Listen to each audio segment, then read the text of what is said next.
Somben ki yen pas hari kiamat sing dihisab pertama kuwi salate ya. Yang dihitung pertama itu salatnya oleh Allah SWT ya. Jadi Allah SWT meminta kepada para malaikatnya itu pada hamba-hambanya yang beriman itu sing dihitung sik iki salate. Ya salate dihitung sik ya.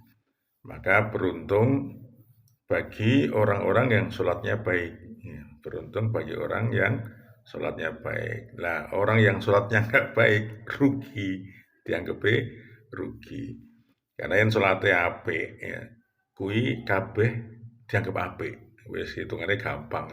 Mane wong yang neng dunia juga gitu kan ya. Neng dunia ngerong sholatnya apik, wis insyaallah mburi-mburi ini ya dianggap apik. Ningen selate elek iki tonton liyane dadakan. Dadi hitungane rada jlimet liya-liyane dadak nganggo diitung. Nah, iki. Makanya teman-teman sebenarnya dengan bermodal sholat itu enteng gitu. Enteng sak mburine gitu. Enteng sak mburine. Ningen salate dadak nganggo godang-godang ya kabeh dadak malah dihitung ya dihitung. Maka ini sesuai dengan apa yang disabdakan oleh Rasulullah ya, bahwa nanti akan kita ketahui betapa pentingnya sholat kita itu. Ini sabdanya seperti ini. Inna awwala ma yuhasabu bihil abdu yaumal qiyamah min amalihi sholatun. Fa in saluhat faqad aflaha wa anjaha. Ini enaknya baiknya sholat di sini ya. Somben ki pertama-tama sing dihitung saka hambane adalah sholatnya. Maka jika sholatnya baik, sungguh ia telah beruntung dan dianggap berhasil. Dan jika sholatnya rusak, sungguh dia telah gagal dan rugi. Jadi dianggap rugi ya. Sholat elek dianggap rugi. Tapi atas kebesaran rahmat Allah ya, yen sholatin delalah ki wajib elek ya, delalah sholatnya wajib elek itu Allah SWT itu masih berfirman kepada para malaikatnya, coba deloken sholat sunai ya. Yen sholat sunai apik, enek sholat sunai iki dienggo nambeli eleke sholat wajib ya. Mulane aja ngentengke sholat sunah ya. Aja peh terus sholat sunah kuwi dianggepe yen dilakoni entuk pahala, yen ora dilakoni ya ora apa-apa. Nah, itu nanti ndak merugikan kita kalau dilalah somben kuwi salate awake dhewe dianggap kurang. Ya, jadi salat sunah kuwi salat sebagai pendamping ya, pendamping yang nanti di sananya itu bisa dijadikan sebagai tambal yen kurang. Gitu teman-teman ya. Jadi mari kita untuk semangat untuk menjaga sholat-sholat kita ya. Jangan sampai teledor, karena agar biar kita nanti menjadi orang yang beruntung dan berhasil ketika yaumil hisab. Dalam surat Al-Ankabut ayat yang ke-45 ya teman-teman, Allah di sana ada berfirman, "Utslu ma uhiya ilaika minal kitab wa aqimis shalah inna sholata tanha 'anil fahsya'i wal munkar wala dzikrullahi akbar wallahu ya'lamu ma tasnaun." Laksanakanlah sholat karena sholat itu bisa mencegah dari perbuatan keji dan mungkar. Ini teman-teman yang diingatkan oleh Allah kepada kita semua ya. Karena sholat itu kenapa tadi dianggap baik ya? Karena sholat itu yang sholatnya apik, insya Allah orang itu pelakunya juga dianggap sudah terlindungi gitu, terlindungi dari perbuatan keji dan mungkar. Maka yang sholatnya apik, insya Allah sak kabeh apik. Nek yen salate ora apik, liya-liyane dadak ditonton sik ya. Mengapa sholat itu sedemikian hebatnya teman-teman ya? Sedemikian hebatnya sehingga bisa mewujudkan, bisa mewakili seseorang pelakunya itu sudah dianggap baik apabila sudah melakukannya gitu. Kalau kita perhatikan dari sisi gerakannya ya teman-teman, ini filosofi, ini semua bisa beda ya, ini hanya substansi saja. Kalau kita perhatikan dari gerakan ke gerakan itu sungguh menunjukkan sesuatu hal yang sangat elegan teman-teman. Saya lihat seperti misalkan orang sholat itu berdiri ya. Ini menggambarkan bagaimana orang itu posisinya tegak gitu. Wes kuoso piye lah ya, tegak. Tapi setelah itu orang itu akan doyong gitu. Doyong itu apa ya? Nurun ya, bungkuk atau akan ada cenderung menurun, rukuk ya. Ada cenderung rukuk. Nah, istimewanya teman-teman, dari tegak berdiri kepada akan jatuh ya, rukuk, itu yang disebut apa? Allahu Akbar. Istimewanya itu Allahu Akbar. Kemudian habis rukuk itu sujud teman-teman, sujud jatuh ya. Jadi dari tempat yang tertinggi tegak lurus ya, berkuasa, berdaya dan sebagainya. Kemudian rukuk, kemudian habis rukuk sujud. Sujud itu bayangkan betapa luar biasanya. Dan ketika sujud, kita itu juga yang diucapkan adalah Allahu Akbar ya. Jadi tetap menyebut kebesaran Allah.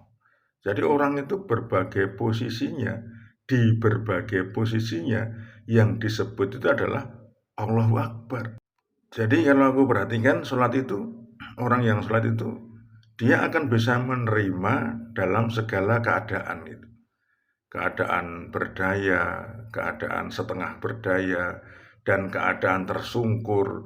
Dia tidak akan mengeluh, tetapi dia selalu menyebut Allahu Akbar, Allah yang maha besar. Memang Allah lah yang bisa menegakkan saya, Allah lah yang bisa menundukkan saya, dan Allah lah yang bisa menyungkurkan saya gitu. Jadi semua keadaan itu memang Allah yang kehendaki. Dan disitulah istimewanya orang yang beriman menganggap semua hal itu hanya Allah yang Akbar, Allahu Akbar itu. Kemudian dari sujud tegak lagi, itu dibangkit lagi, itu juga Allahu Akbar. Jadi jangan sombong ya. Jadi ketika kita sudah sujud, sudah kepala kita letakkan paling bawah, itu kita bangkit lagi, kita bisa diberi oleh Allah kesempatan bangkit lagi. Itu yang menyebabkan kita bangkit lagi itu adalah Allah. Sehingga kata-kata yang keluar dari kita adalah Allahu Akbar, bukan kesombongan. Bukan lu saya bisa bangkit lagi toh. Aku nak iso ngadeg neh toh. Lah iso nek ngadeg awake dhewe iki ya saka Gusti Allah kuwi mau ya. Itu yang mengapa orang yang sholat itu sedemikian istimewanya. Karena dia bisa mengetahui berbagai keadaannya. Kuwi sing marahi, kuwi sing nyebabi adalah Allah Subhanahu wa taala. Jadi bukan kita. Kita bayangkan ketika kita ruku teman-teman, kita ruku ya. Kita ruku itu bacaannya kan sangat menyentuh sekali ya. Ketika orang itu ruku dia mengucapkan Subhana rabbiyal azim, Subhana rabbiyal azim, Subhana rabbiyal azim. Jadi dalam keadaan akan jatuh teman-teman, orang-orang yang sholat itu masih memuji Allah. Yang dipuji itu hanya Allah, tetap memuji Allah. Bahkan dalam sujudnya kita itu berucap dalam sholat kita Subhana rabbiyal a'la wa bihamdi, Subhana rabbiyal a'la wa bihamdi, Subhana rabbiyal a'la wa bihamdi. Ini satu pengakuan teman-teman, satu pengakuan bahwa ketika kita jatuh sejatuh-jatuhnya ya, ketika kita jatuh sejatuh-jatuhnya, kita itu menganggap bahwa Allah itu yang maha tinggi gitu, maha suci dan maha tinggi. Jadi tidak ada kesombongan dan tidak ada apa ya nelongso atau penyesalan, itu enggak ada. Jadi memang Allah yang maha tinggi, kita tuh wajib untuk menyungkurkan diri itu di hadapannya. Begitulah ya teman-teman, mengapa orang yang sholat itu begitu luar biasa itu, begitu istimewa. Karena memang dia mempunyai mental yang bagus, mempunyai karakter yang kuat, Karena segala apa yang terjadi pada dirinya itu dia merasa tawakalnya itu memang hanya kepada Allah. Mau kita ketika mampu, mau kita ketika nggak mampu, atau bahkan di saat kita tersungkur, itu hanya Allah lah yang dia agungkan. Permasalahannya teman-teman, mengapa di sana, di luaran sana itu masih banyak orang yang enggan untuk sholat. Saya yakin mereka itu sebenarnya ingin sekali untuk sholat ya, tapi mungkin ada bayang-bayang sholat itu angel gitu. Sholat itu mocone kudu bener gitu. Sholat kuwi kudu begini, begini dan sebagainya. Sebenarnya juga nggak begitu-begitu amat ya. Jadi kan sholat itu yang penting gerakannya aja terlebih dahulu, gerakannya benar gitu. Rasulullah pun cara mengajarkan sholat juga tidak sulit-sulit gitu. Karena yang penting itu sholat itu beda dengan cara ibadah orang-orang terdahulu gitu. Jadi sholat itu memang sholat yang kita kenal sekarang ini sebagai bentuk apa ya, bagi bentuk ben ora podo karo wong-wong musyrik dulu gitu. Rasulullah kan itu ben ora podo karo wong-wong musyrik dulu. Ibadahnya memang seperti itu. Kalau bacaannya memang dalam bahasa Arab ya kita upayakan semaksimal mungkin untuk bisa. Tapi yang raiso ya melu sholat jamaah wis paling paling pas ya. Yang penting sholat jamaah. Yang sholat jamaah kan semelu imame wis penak.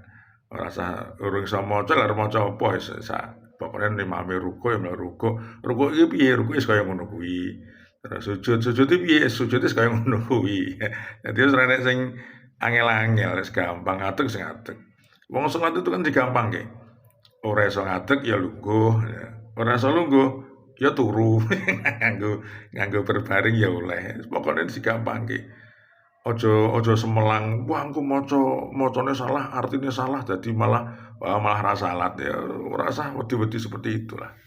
Itu sebagai momok yang perlu dihilangkan ya. Yang penting sholat dulu. Alhamdulillah yen iso jamaah. Jangan takut sholat. Nanti kalau kita sholat sudah mencoba melaksanakan sholat, insya Allah ya bacaan itu akan semacam ada yang membimbing itu. Pasti akan dimudahkan. Maca Al-Fatihah, maca surat pendek saapale, bacaan rukuk sujud yo cendak-cendak ya.